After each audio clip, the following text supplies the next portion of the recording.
गावी आलं की हा नजारा रोज बघायला भेटतो, पण मुंबईला कुठे काहीच नाही. तर चला, दिवसाची तर सुरुवात झाली आहे. गुड मॉर्निंग सर्वांना. मी शुभांगी, स्वागत आहे तुमचं माझ्या यूट्यूब चॅनलवर. तर सकाळ सकाळीच आमची गडबड चालू होती, माझी, मम्मी, पप्पा, भाऊ, आमच्या सर्वांची. आम्हाला गहू बाहेरत वाळत टाकायचा होता, का तर त्याला 2-3 ऊन द्यायची होती. त्यामुळे आमच्या सगळ्यांची खूप धावपळ चालू होती. सगळेच कामाला लागले होते सकाळ सकाळ.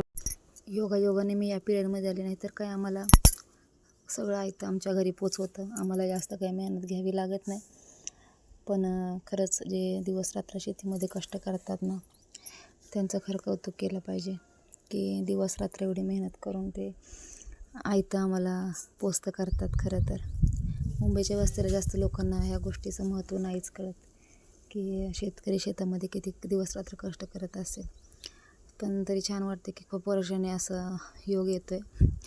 गहू वाळवायला टाकते मी आणि अक्षरशः घामाघूम होते, तर थोडं वेगळं वाटते मला. तर छान वाटते हा पण अनुभव, खूप दिवसांनी काही वेगळं. तर हे बघा, थोडासा घाम आला आहे, पण असं वाटतं की किती काम केलं आहे मी.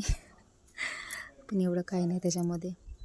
चला मग, हे झाल्यानंतर आमची तयारी चालली पुन्हा एकदा डीमार्टला जाण्याची. भाऊ बोलला चला आज पण जाऊ, जवळच आहे डीमार्ट, गाडी पण येतं म्हणले चला जाऊ. म्हटलं ठीक आहे, चला सुट्टीला आले तर मजा मस्ती तर झालीच पाहिजे.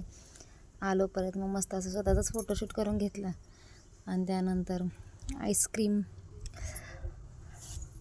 मग काय आईस्क्रीम खावा आणि परत झाली आमची घरी यायची तयारी डीमार्टमधून. तर आजचा पुरतं एवढंच. तर कसा वाटला तुम्हाला ब्लॉग?